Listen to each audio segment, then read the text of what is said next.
Agroinformación, las noticias de interés para los productores de alimentos saludables de Almería en Agroradio, con el patrocinio de Semillas Surseed. Semillas Surseeds, empresa obtentora de variedades de pimiento netamente almeriense, siempre al lado del productor de pimiento para atender sus necesidades en los desarrollos genéticos de los cultivos de pimientos. Semillas Surseeds, investigación y desarrollo para el agricultor almeriense. Antonio Navarro, director de Agroradio. La agricultura bien contada.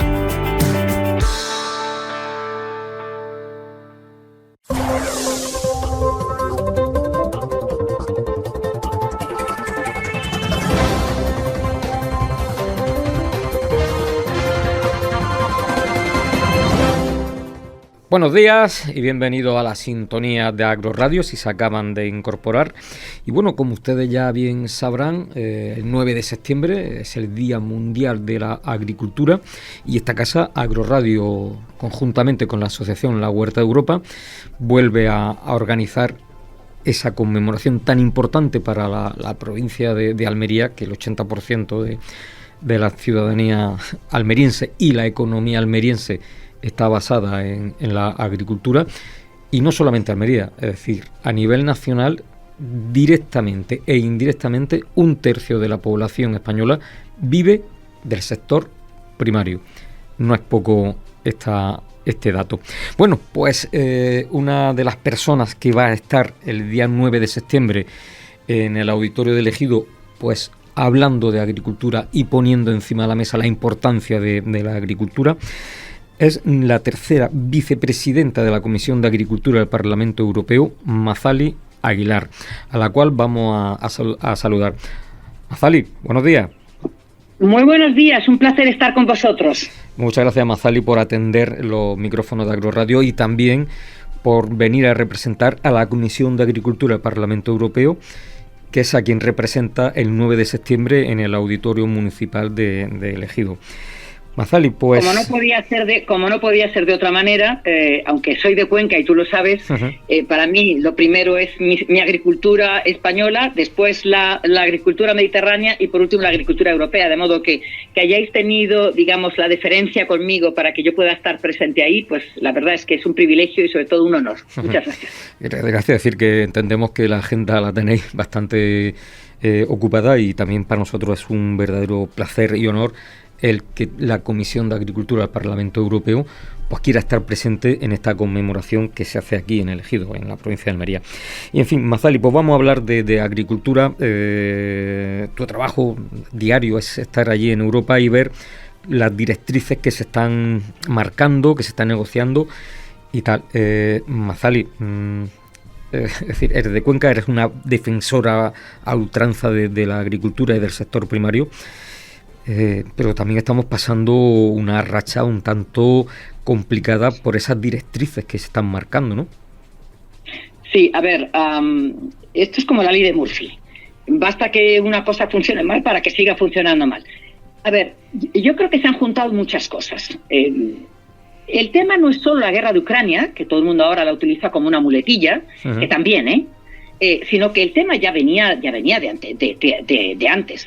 A ver, esos costes operativos, costes fijos que nuestros agricultores y ganaderos no han podido superar, el encarecimiento no solamente de los combustibles, sino también de los fertilizantes, de esos pesticidas, los fitosanitarios, es decir, es que todo eso es una amalgama que ya antes de la guerra de Ucrania estaba poniendo contra las cuerdas a nuestros agricultores y ganaderos. Y luego ya, para mayor remate, pues esta sequía, la sequía que no cesa, la sequía que efectivamente ha dado al traste con muchísimas de las producciones agrícolas españolas. Y permíteme que haga un paréntesis.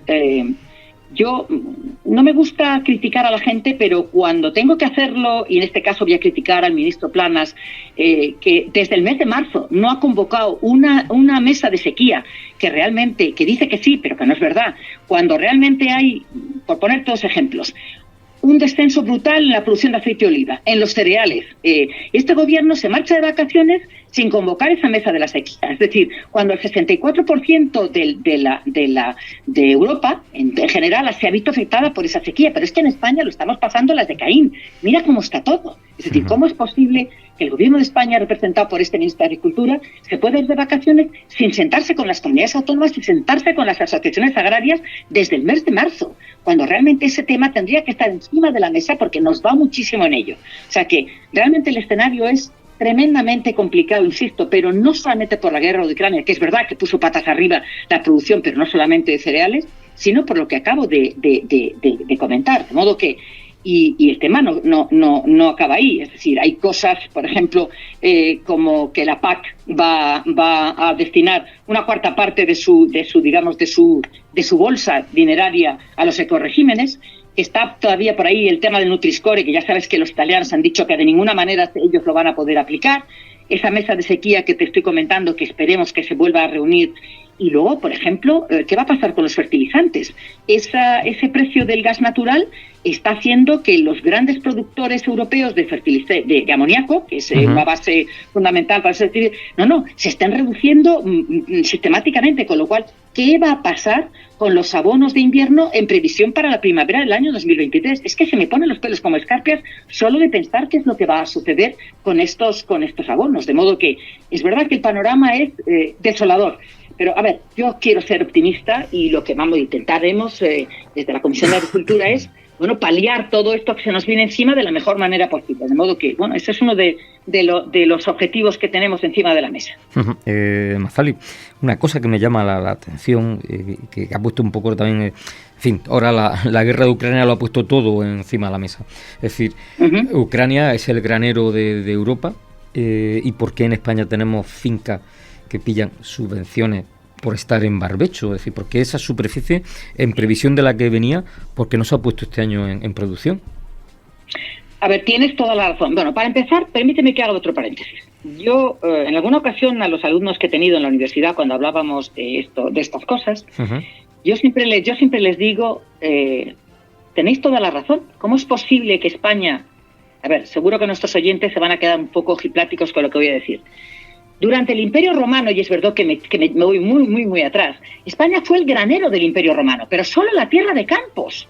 O sea, ¿cómo es posible que efectivamente España, que ha sido un productor de cereal por excelencia, realmente estemos pasando las de Caín en estos momentos? Bueno, pues eso lo sabes tú mejor que nadie. Cuando España entra en la Comunidad Económica Europea al principio, hubo que, de alguna manera, no sé cómo decirte, pagar muchos peajes. Y uno de esos peajes fue el dejar de producir y dejar de ser un granero importante para el resto de Europa. De modo que, fíjate que yo digo que como no hay mal que por bien no venga, yo siempre he puesto encima de la mesa, y las últimas antes de vacaciones siempre dije que Europa debería aprender de sus errores, y esto para mí, en concreto para mí, pero no solo para mí, es una oportunidad única para recobrar la soberanía alimentaria que hemos dejado pasar como de tapadillo. Pero es que Europa debería de recobrar esa soberanía alimentaria, y España también, porque somos el país más heterogéneo, lo tenemos todo. Pues aprovechemos esta oportunidad, que es verdad que esa limitación de cereales y de otras producciones agrícolas, sobre todo vía el ganado, ha enseñado los dientes. Aprovechemos todas esas tierras de barbecho para ayudar a nuestros agricultores a volver a ser lo que hemos sido, estábamos en lo más alto de producción de cereales. ¿Por qué no volver a retomarlo? ¿Qué es lo que tenemos? Tenemos la tierra, tenemos los mejores agricultores. ¿Por qué no? ¿Por qué no? Yo creo, insisto, que es una oportunidad que Europa no debe dejar pasar, y España tampoco. Mazzali, ahora tenemos la guerra de Ucrania, pero también tenemos que, gracias a Dios, estamos saliendo de esa pandemia del COVID. Cuando esos primeros meses, esas primeras semanas de COVID, donde todo el mundo estábamos en casa encerrados, es decir, el sector agrícola, y yo hablo del que he visto, que es el sector agrícola de Almería, es decir, aquí venían, o sea, los pedidos por parte de los supermercados llovían, porque claro, es decir, no venía producción de otros países, todo el mundo con miedo, pero comer hay que comer, Mazzali. Entonces, es decir, la pandemia ya puso encima de la mesa la importancia del sector agrícola. Nosotros hablamos desde Almería, pero es decir, en líneas generales, el sector agrícola fue el que salió todos los días a trabajar, al igual que los sanitarios, porque los sanitarios curan, pero los agricultores alimentan. Es decir, ¿cómo no se... es decir, los políticos, tanto nacionales como también europeos, porque no sé, es decir, vamos a proteger este sector que es vital, es un sector vital.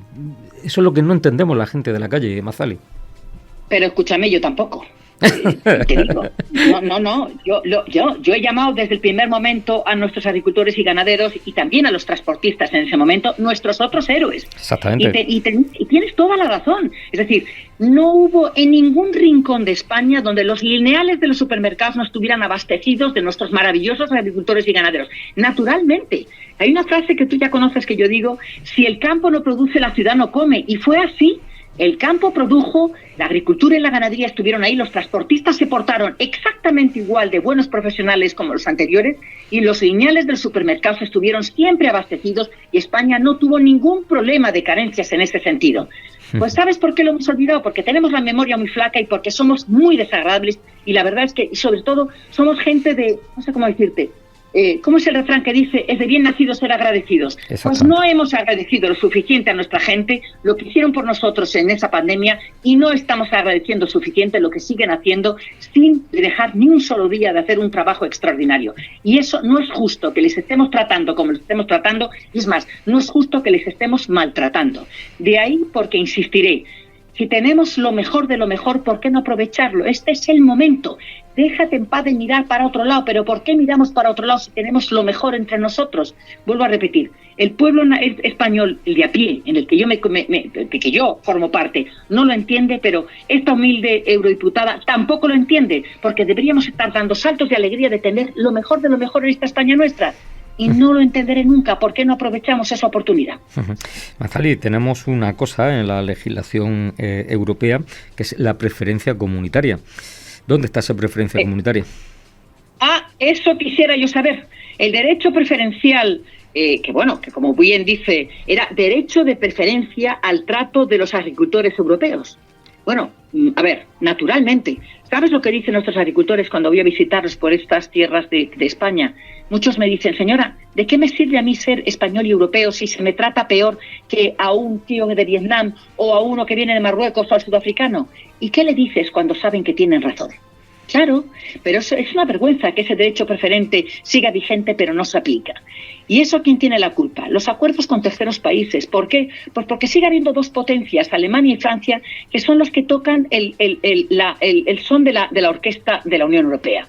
Y efectivamente, la agricultura es el eslabón más débil y la moneda de cambio. ¿Por qué? Porque esos terceros países, que normalmente son países mucho más subdesarrollados de lo que pudiera estar la Europa nuestra, cualquiera de los países de los 27 miembros de la Unión, y lógicamente lo único que tienen que aportar es su agricultura. Pero, como dicen mis agricultores, nuestros agricultores, si a mí no me importa el comercio global, lo que me gustaría es que ese escenario y esas normas fueran igual para todos. Y yo opino y digo, naturalmente, pero no es así y tú bien lo conoces. Es decir, la exigente normativa europea, que está muy bien, porque lógicamente la excelencia en la cadena alimentaria es lo que todos deberíamos de exigir, ¿ya? Pero esa normativa europea tan exigente que le cuesta a los agricultores y a los ganaderos un montón de dinero invertir en ella para cumplir esta normativa, no se aplica a los productos que vienen de terceros países, con lo cual ya empezamos con una competencia desleal importante. Y si a eso le añadimos el capítulo de los salarios, sabes perfectamente, por ejemplo, y me voy a circunscribir al tema de las naranjas, por ejemplo, y luego que no se me olvide decirte una cosa de Sudáfrica. ¿Qué ocurre? ¿Cuánto se le paga a las personas que se contratan en España para recoger las naranjas? ¿10 euros? ¿12 euros la hora? En Sudáfrica se le pagan 40 céntimos. No quiero ni averiguar lo que puede costar y el salario que se le puede pagar en Marruecos por los tomates que están arruinando a nuestra industria tomatera, no solamente en Almería, sino en Canarias, por ejemplo. Entonces, claro, por eso se quejan, porque la competencia es brutalmente desleal. Entonces ellos preguntan, ¿y para cuándo el derecho preferencial? Y yo digo, eso, ¿para cuándo? Esa es una de nuestras batallas, sobre todo de los, no sé si de todos los eurodiputados españoles que están en la Comisión de Agricultura, desde luego la mía, por descontado. Y, por ejemplo, de otros eurodiputados que yo conozco, de otros partidos políticos, que van conmigo de la mano en ese sentido también, porque pensamos que primero lo nuestro y luego Los demás, naturalmente, para eso estamos, para defender los intereses de agricultores y ganaderos españoles. Solo faltaba que defendiéramos los intereses de otros países antes que el nuestro. Mazali, cuéntame lo de Sudáfrica, que te quiero hacer otra pregunta aparte de este tema. A ver, yo me llevé una sorpresa, una mala sorpresa, este mes de agosto, el día 11 en concreto, cuando agricultores valencianos se ponen en contacto conmigo y me dicen que ha llegado a sus manos una noticia del gobierno sudafricano que dice nada más y nada menos que que han llegado a un acuerdo con la Unión Europea, que ya se me pusieron los ojos como platos, para que sus naranjas no sean tratadas en frío en el puerto de partida. A ver, hago un paréntesis también. El día 24 de mayo se pone en marcha una normativa aprobada en la Unión Europea para que esas naranjas de Sudáfrica tengan un tratamiento en frío, que como tú bien sabes y nuestros oyentes también, es lo único que va a evitar entrar las plagas que otras veces entraron en España, como el cotonet o como la mosca negra, y en este caso la polilla, que tiene un nombre rarísimo, muchos largos, súper latinajos. Bueno, pues esa normativa, que tendría que estar en funcionamiento desde el día 24 de mayo, porque así se aprobó, resulta que estos señores dicen que el gobierno sudafricano, en una información del gobierno sudafricano que ha llegado a mis manos, y esa fue la razón por la que mandé una carta de denuncia ante la Dirección General de Comercio en la Comisión Europea, diciendo que ese tratamiento en frío va a tener lugar, pero en el puerto de llegada, en Europa. Se hace puerto de Rotterdam, que es por donde siempre entran, que es un coladero. Vamos a ver. Ni el puerto de Rotterdam está en las condiciones, digamos, de infraestructura de poder someter a esas naranjas en frío, ni creo yo que los exportadores sudafricanos vayan a pagar el doble de precio por ese tratamiento en frío que cuesta en un puerto europeo que no en el puerto de salida. Con lo cual, en estas estamos. La carta mía salió, también hubo otras quejas anteriores, de Asaja Cádiz y Asaja Córdoba, en el mismo, y además aportando un montón de información. Bueno, pues, ¿a ti te han respondido a la carta? Pues yo la mandé el día 18 de agosto y todavía nada. De modo que, a saber dónde están esos contenedores, unos 2.000 y pico contenedores de naranjas, llevando naranja sudafricana, imagínate, y ya veremos a ver si entran y de qué manera entran, y lo peor de todo, ya no solo esa competencia desleal que estoy comentando, sino que pueden, como tú muy bien has comentado, traernos otra vez otras plagas, con lo cual volverían a seguir arruinando a nuestros productores de naranja. Con lo cual, bueno, pues de verdad es que me parece una verdadera vergüenza, y el día 4, el lunes que viene, ya estaré otra vez en Bruselas. Veremos a ver ese acuerdo con la Unión Europea de la que se jacta el gobierno sudafricano. ¿Con quién de la Unión Europea ha podido llegar a ese acuerdo? Y permíteme que te diga que tienen un morro que se lo pisan estos sudafricanos, porque ellos no le ponen ninguna pega a las exigencias de los Estados Unidos de Norteamérica ni a Japón, que son sus otros dos clientes importantes, porque sin ese tratamiento en frío, saliendo de puerto, digamos, de origen, no les hacen dar la vuelta a los contenedores y no entrarían ni en Estados Unidos ni en Japón. Con lo cual, pero Europa parece ser que somos mucho más laxos. Que está de moda el buenismo, Mazali. Pero es que no debería de ser así. Las normas están para cumplirse. Bueno, hay organizaciones ONG que dicen que las normas, las leyes y las fronteras están para saltárselas, es decir, están haciendo apología de cometer delitos. Pero es que la Unión Europea está siendo tremendamente exigente con los nuestros y debería de ser todavía más exigente con los ajenos. De ahí que los franceses, en ese semestre que tuvieron la presidencia del Consejo, hablaban de esas cláusulas de espejo, que por cierto, ahí se ha quedado, en agua de borrajas. ¿Sabes lo que te estoy diciendo, no? Ya veremos a ver si alguna de las presidencias siguientes se hace honor a esas cláusulas espejo y las pone en funcionamiento, pero yo mucho me temo que una cosa es predicar y otra es dar trigo, ¿sabes? Así que, pero bueno, en cualquier caso, veremos a ver. Si en algún momento a mí me contestan esa carta, tendrás cumplida información al respecto, pero bueno, insisto, estamos a 1 de septiembre y yo, salvo error o omisión, no he recibido todavía una respuesta al respecto. Mazali, en 2023, el segundo semestre, tenemos la obligación y el honor de ser la presidencia de la comunidad, ¿no? No, la presidencia del Consejo. Perdón, la presidencia del Consejo. La presidencia del Consejo. Son presidencias cada 6 meses, sí. Ajá. El segundo semestre del año 23, España ostentará la presidencia del Consejo. Y déjame que te haga un comentario. Yo creo que este gobierno de ineptos que tenemos, y sobre todo su presidente a la cabeza, lo que va a intentar con ese semestre es... bueno, me caches qué guapo soy, aparecerá 400.000 veces diciendo que es el mejor, como siempre lo dice, pero yo creo que él lo va a utilizar como un trampolín, no para favorecer a España, sino para favorecerse a él mismo como un trampolín para tener cuando salga, porque saldrá. O sea, si este pueblo español es lo que tiene que ser, al final le enseñarán la puerta para que salga, porque de verdad que es que vamos a la ruina más absoluta. De modo, pero ya te digo, lejos de utilizar ese semestre como debería utilizarlo para favorecer y mejorar los intereses del pueblo español en todo su esplendor y en toda su horquilla de todo, empezando por agricultura y terminando por cualquier otro sector, ya verás cómo lo utiliza, y si no, pincho de tortilla y caña, ya veremos a ver si no lo utiliza para digamos su guapura personal y saltar a un puesto de responsabilidad en, pues no sé, en el Consejo, en la Comisión, en el Banco Europeo, vaya usted a saber.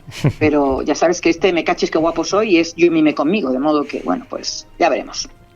Yo tengo una amiga que le recuerda en su época de instituto, este hombre le recuerda pues un compañero que le decían, las chicas le decían el cuasi guapo, porque dice que era el mismo. Bueno, sí, yo de verdad que eso va por barrios, quiero decir que, oye, para gustos colores, ¿no? Pero yo es que no le veo ni guapo, vamos, de ninguna de las maneras. Lo que le veo es, pues eso, un presidente por accidente, como yo siempre le denomino, y la verdad es una vergüenza que tengamos un gobierno y un presidente de gobierno como el que estamos teniendo. Pero en fin, como, bueno, pues esto es una democracia y un hombre, un voto, pues vamos a ver si en las próximas elecciones el pueblo español entiende realmente quién está defendiendo sus derechos y quién no. Mazali, ya para terminar, hablando en ese tema de la preferencia comunitaria, bueno, pues todo el mundo sabe, como bien has dicho, que aquí que los que nos reparten el bacalao en Europa, pues Alemania y Francia, ¿no? También porque son los que más dinero aportan a la comunidad, que hasta ahí eso es entendible. Pero claro, somos 27 en la comunidad, es decir, el otro resto de esos 27, es decir, si quitamos 2, se quedarían 25, ninguno de esos 25 se une con España para poner encima de la mesa esa preferencia comunitaria de su agricultura, pues estamos hablando de todos los países del Mediterráneo, ¿no? Ya, a ver, hay una gran diferencia. Has puesto el dedo en la llaga. Es decir, hay una gran diferencia entre los países del sur, de la cornisa mediterránea, y los países del norte, que no tienen más que patatas, como digo yo. Yo siempre digo, no somos Noruega. Es decir, los países de la cornisa mediterránea, Portugal, España, la parte de Francia que corresponde, Italia, Grecia, realmente tenemos una diferencia abismal con los países del centro de Europa y sobre todo de los del norte. Que les importa un pimiento y bueno, ellos da igual de dónde vengan las naranjas y de vengan los tomates y las verduras, porque para ellos a lo mejor posiblemente el precio es lo más importante, ¿vale? En lugar de la calidad. Y entonces, bueno, como ellos no lo tienen, pues realmente no son capaces de defenderlo. Entonces, bueno, tendrán otras compensaciones por otro lado, pero no le ponen el ahínco y el coraje y las ganas de defender, porque ellos no lo tienen. Y al no tenerlo les da exactamente igual. Bueno, pues si la Unión Europea trae los tomates de Marruecos, y si trae las naranjas de Sudáfrica, pues será porque está bien visto o está mejor. Entonces, bueno, nosotros tenemos un ten con ten importante contra ellos, haciéndoles ver que eso no debe ni debería de ser ni debería de ser de ninguna de las maneras. Entonces, no tenemos el apoyo de esos países, no lo tenemos. En términos genéricos no lo tenemos. A ver, no se puede meter a todo el mundo en el mismo, ¿sabes?, en el mismo saco.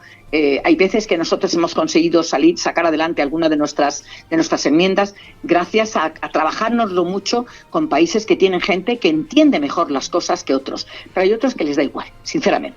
Vamos a ver, yo recuerdo un enfrentamiento que yo tuve con un digamos, comisario de INTA, de Comercio Internacional, que ya no está en la Comisión Europea, por el tema del arroz de Vietnam. Y claro, ahí Italia y nosotros hicimos un tándem de fuerza, porque éramos los productores del 80% del arroz que se consumía en Europa. Y entendíamos que como éramos deficitarios, se podía traer un 20% de otros países, le hacen Myanmar, Camboya, Vietnam, pero siempre en las mismas condiciones de salubridad y de calidad que tenían los nuestros. Pero claro, lo que no podía hacer es que utilizar una gatera para que entrara ese arroz, con la excusa de que nosotros no estábamos produciendo una calidad que era la calidad japónica, que no era verdad, que ya se hacía en Italia y en España sin lugar a ninguna duda, y pretendían colarnos por la gatera en cantidades ingentes de arroz que realmente, ya te digo, ni cumplían con una normativa sanitaria ni con la normativa de calidad que las normas europeas exigían. Bueno, pues eso es así, es decir, les daba igual. ¿Por qué? Pues porque seguramente podían vender a estos países una cantidad ingente de maquinaria, de tal, vaya usted a saber de qué, a costa de nuestros productores de arroz italianos y españoles. Italia es el mayor productor de Europa de arroz y después somos nosotros. Bueno, pues ya sabes, Extremadura, Andalucía, el Levante, ¿no? Pues ahí estábamos luchando por hacer que nuestro arroz estuviera en lo más alto en contra de las peripecias de estos otros países que les daba exactamente igual de dónde producía ese arroz. Con lo cual, ese es el panorama de cada día. Y bueno, y de verdad yo siempre digo que ojalá tuviera la varita mágica para cambiarlo, pero que lo único que yo puedo ofrecer es trabajo, tesón y defensa a ultranza de lo nuestro, evidentemente. Así que bueno, ojalá que este trabajo que hacemos allí pueda llegar a buen puerto, pero que no les quepa ninguna duda a nuestros agricultores almerienses y al resto de los agricultores y ganaderos españoles, que nosotros somos, al menos esta humilde diputada, solo soy un servidor público a su servicio. Para eso estamos allí, para servir a los nuestros. Mazzali, 9 de septiembre, Día Mundial de la Agricultura, y vamos a hablar ya un poquito de futuro. Mazzali, ¿cómo ves el futuro de la agricultura en general?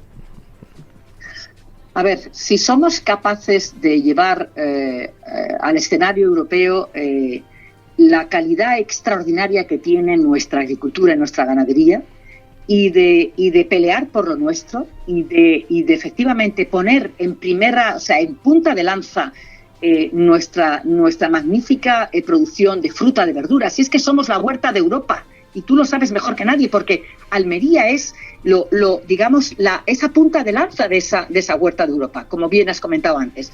Si somos capaces de reivindicar lo nuestro, no tendríamos que tener ningún tipo de problemas ni en Europa ni en el resto del mundo. Insisto, somos de lo mejor que hay en este globo terráqueo, pero a veces no nos lo creemos. Y eso es lo que hay que hacer, defender lo nuestro, no porque sea nuestro, que también, sino porque es que tenemos lo mejor. Si somos capaces de defender eso, tanto en Europa como en el resto del mundo, y hacer, digamos, que nuestro comercio y nuestras exportaciones lleguen a cualquier punto del mundo, sin obviar, insisto, que somos y tenemos lo mejor, que no es lo mejor lo que venga de fuera, sino que lo tenemos en casa. Si somos capaces de creernos de verdad que eso es lo que tenemos, yo le auguro a la agricultura española, que es la que realmente me importa, un lugar donde siempre tuvo que estar, en lo más alto. Uh-huh. Bueno, pues Mazzali, vamos a poner el punto final a esta entrevista con motivo del Día Mundial de la Agricultura. Vuelvo a repetir, gracias primero por atender a los micrófonos de Agroradio y también por esa asistencia a esa conmemoración el día 9 en el Auditorio Municipal de Ejido, donde tendremos cabida unas 600 personas, que no es poco, ¿sabes? Sin duda. Que no es poco lo que va a haber allí. Y bueno, pues vamos a celebrar y a poner encima la mesa la importancia de nuestro sector productivo de alimentos saludables. Mazzali, lo dicho, muchas gracias por estar aquí en Agroradio. Nada, muchísimas gracias a vosotros y sobre todo por darme la voz. Muchísimas gracias. Gracias. Mazzali Aguilar, tercera vicepresidenta de la Comisión de Agricultura del Parlamento Europeo. Bueno, pues ya sí vamos a poner el punto final a esta entrevista, emplazándoles a que sigan en la compañía de Agroradio. En breve, con más información. Hasta ahora. Has escuchado Agroinformación, con el patrocinio de Semillas Surseed. Semillas Surseeds, empresa obtentora de variedades de pimiento netamente almeriense, siempre al lado del productor de pimiento para atender sus necesidades en los desarrollos genéticos de los cultivos de pimientos. Semillas Surseeds, investigación y desarrollo para el agricultor almeriense.